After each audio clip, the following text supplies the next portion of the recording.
Organs are for sale in China. At least 36 death camps in China are harvesting organs from Falun Gong practitioners for sale on the black market, many of them while they are still alive.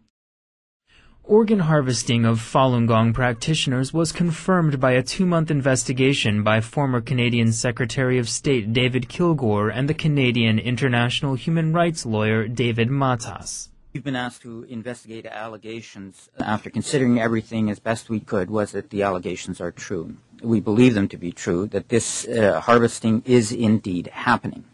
To us, this is a form of evil we have yet to see on this planet. Harvesting organs from prisoners is nothing new in China, but since the persecution of Falun Gong began in 1999, there has been a steady rise in the number of organs available for transplant.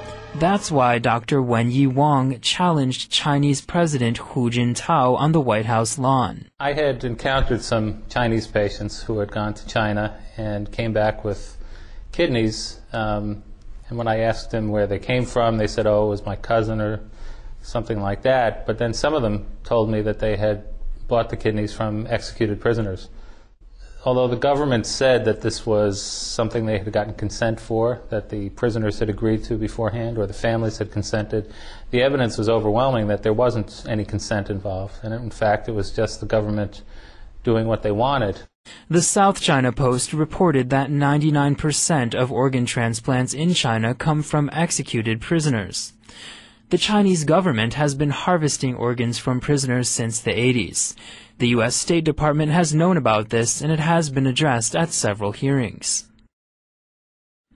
Since 1999, many of these organs have come from illegally detained Falun Gong practitioners. Right from the beginning, just months after the persecution first started in China, we got reports of tens of thousands, perhaps hundreds of thousands of individuals being detained, put into prison camps, labor camps.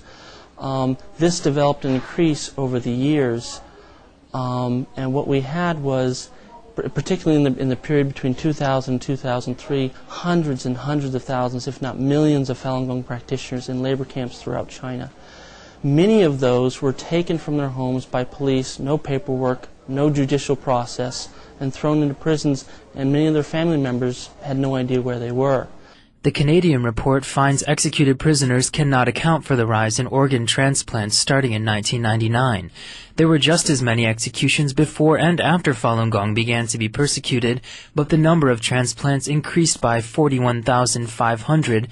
And then we come up with this figure of the source of 41,500 transplants for a 6-year period from 2000 to 2005 is unexplained. 2 witnesses from mainland China were the first people to go public with information about organs being removed from live Falun Gong practitioners at Sujiatun Medical Facility in Shenyang City.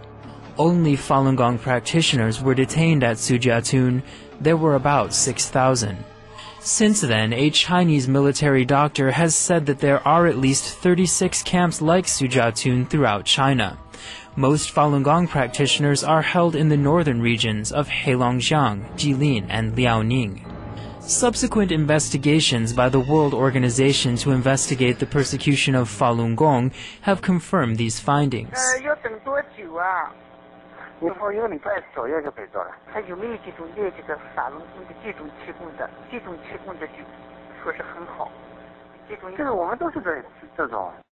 Throughout China, hospitals advertise their transplant services. As you can see, this is a big business. But many hospitals in China claim organs can be delivered quickly. This organization claims it can get a kidney for transplant in as little as 1 week.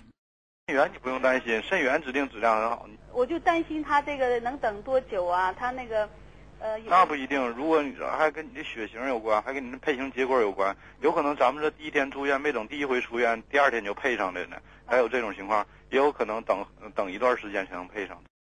If you could, know the blood types of everyone you had in prison, and if you could execute people to order,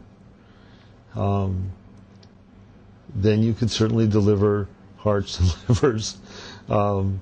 And anything else you wanted to do on a short time frame. The current wait In New Jersey, for kidneys is 4 to 5 years. In New York City, it's 8 to 10 years. And the Communist Party has its own organ bank. Hundreds of thousands of imprisoned, often undocumented Falun Gong practitioners. There's no other way of guaranteeing the opportunity of having an organ available on a scheduled basis other than to say we'll have to schedule an execution. This Falun Gong practitioner said she witnessed many practitioners being tested. In 2001, I was illegally held at Daxing County Labor Camp in Beijing. All Falun Gong practitioners held there were taken out and underwent physical exams. We had our blood drawn and x-rays taken. We also had urine tests and eye exams. One imprisoned Falun Gong practitioner was told her organs were not good enough for transplant. First they had my kidney examined, then my blood, my skin, my liver, and then my eyes. After the exam, they determined that I was sick and took me back to the concentration camp. It is unknown how many Falun Gong practitioners did suffer from the fate Yuji Wang narrowly escaped. Falun Gong practitioners worldwide are calling upon all people of conscience to investigate further and help put an end to organ harvesting in China.